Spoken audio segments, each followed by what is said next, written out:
Hello, my name is Liz Temple. I'm the manager of training services. And today we're going to talk about the VIP fields of SmartOffice to help you work smarter. Now, as far as I'm concerned, every field in SmartOffice is a VIP field because every field has the potential of giving you another chance to connect with the people or businesses or whomever inside your database. But there are several that we're going to focus on this morning. The first one is the type field on a contact record. And that's almost goes without saying. But what I want you to be cautious of is that you don't have too many options in there. I have seen where people have put literally a lot, let's just call it a lot. And then they have total chaos when they're trying to pull the data out. For me, that should be a very streamlined field. If I see someone who has more than a 5 or 6, I begin to get a little bit concerned about how they're trying to use that data. If I were running someone's database, I would probably have obviously type for client, prospect, maybe a center of influence, but I'm not sure why, and you'll understand in a little bit.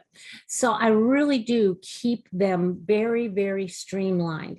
The subtype is where I start recognizing the type of clients that I have or the type of prospects that I have, because here's where they can overlap. I mean, Joe Ackerman here, he's an A client. And maybe in my book, an A client is the top of the client hierarchy. But if he was a prospect, who's not to say he's an A prospect? So now I can use the type field for client or prospect, and my subtype field can be an A in either situation instead of spelling everything out, A client, B client, C client, A prospect. No, I'm keeping it lean and mean, and it allows me to pull really, really, really good reports that way. So if I want you to narrow down your type field, especially with that type of information, well, what do you do when there's crossover? I've had so many people say, well, they're not only a client, they're also a beneficiary, or they're also a center of influence in my system. And I recognize that. But the type and the subtype should be, who are they in your book as viewing how they affect your book of business? So what I did was I created a couple of custom fields, put in a second type and a second subtype. So in the case of Joe, he's not only a client, he's an A client. And maybe I know that he's a beneficiary other than a policy that I've created, and it might not be in my system, and he's a trustee. So I'm saying for me in my book of business, he's a client and he's one of my best clients. But I also recognize that he has the role of beneficiary. He has a role of trustee with certain aspects going on in his life. And I want to track it that way. I've had people where they've used the type field, say, as a spouse, because the policy or the product is on the primary contact spouse. Well, why isn't that spouse a prospect? That's what the spouse should be. And I worked with a client a couple of years ago, and his son who was working with him, he said, well, she's his spouse.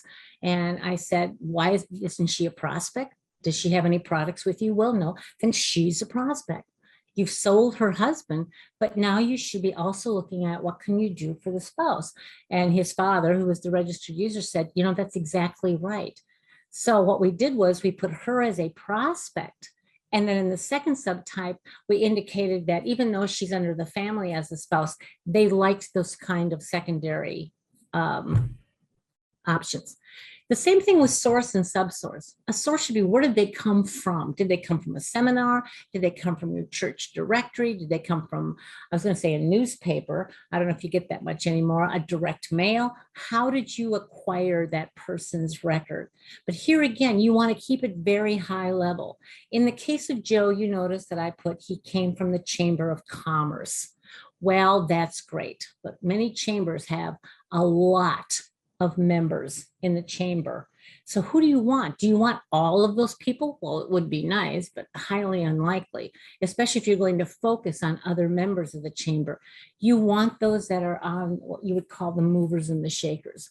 You want the executive committee. You maybe want the finance committee, the membership committee, those types of committees where it indicates not only is this person a member of the chamber, but they're also very involved in the chamber. So they have really good solid contacts within the chamber and probably outside the chamber as well. So type, source, high level. Subtype, subsource, your secondary level. And this where you can expand upon the options that you have. I'm going to show you one more field on the contact record, and that's on the additional personal screen, and that's under the miscellaneous information section. You have 4 fields here that you can customize right on the spot, and that's what these little 4 boxes allow you to do. But if you notice the 3rd field, I've already changed, and that's the only one I've changed, and it says astrological sign, and this came from an advisor that I've worked with. That was a big part of, he liked to track that. That was something he was very, very interested in. So we put it there. And now why did I put it there? Here's why. On the advanced search option in SmartOffice, when you're looking to do some sort of search on whatever category, in this case, contacts, notice under the search contact area where you can narrow down your search right up front, the very last field says astrological sign. On the additional personal screen, under the miscellaneous information, the 3rd field says alpha key. It doesn't say alpha num. It's an alpha num field, but alpha key means it's going to allow you to use that field on your advanced search screen. So in his case, we thought that was the perfect place to put it. He didn't want to use custom fields. He didn't want little check boxes. He didn't want anything.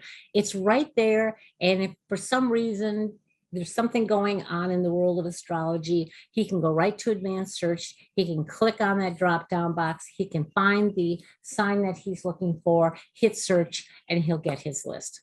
So that makes it a VIP field. One field that you can name and have it on your advanced search screen for any kind of information that you really would like to be able to quickly locate without having to have dashboards or reports or anything else. So that's our contact module. The last thing I want to talk about briefly is the calendar. And we're going to go where if you were creating a new task or appointment, whatever. And here again, it's the type field, same logic applies. Try and keep the type field entries to a limited amount. Where do you expand on those types is in your subtype, just like we do on a contact record, and for just the same reasons. But I'm going to also throw in the keyword field as well. And let me explain why. On the calendar, it's not enough to just say, okay, this is a call, this is an appointment, and this is the reason for the call, the appointment, the to-do, or whatever. Most advisors or firms, either at the end of the previous year or early in the next year, will develop a plan, a business model for that upcoming year. They can take a look at their personal production, say by the end of, let's say June, you want to be MDRT or top of the table or President's Council or whatever. So in order to get to there by the end of June, you know your business model has to be aggressive as far as the number of outreach, the number maybe of cold calling or prospecting, the number of appointments, the number of fact finders in order to produce the business that will achieve that goal by the end of the 6 months. This screen in the calendar helps you determine if you're on track. If not only, let's say that I had an appointment, I'll take that off. And the subtype is, we're going to say that this is an initial. And here, perhaps, when I was setting up my business model, I decided I really wanted to work on whatever. And I'm going to say estate planning. I would have it in the drop-down box. So as I create this appointment and I have this appointment, and as I'm watching maybe once a month or every quarter or whatever during my time frame, I can find out through a very quick report, show me all my appointments. What kind of appointments were they? And what kind of market did they approach? So I can say, okay, at the beginning of the year, I thought I needed X amount of appointments that had to do with estate planning because that's where I figured I was really going to target this year. Sometimes it works out. Sometimes you get a surprise and find out, oh, it wasn't estate planning, but I did an awful lot of IRAs or Section 529 plans or whatever they might be. So it not only helps you monitor the goals that you set for yourself at the beginning of the year, it also gives you an idea, are you on track for those goals? Or is there something new out there that has been naturally developing and you didn't even realize it? VIP fields, I think every field is a VIP field.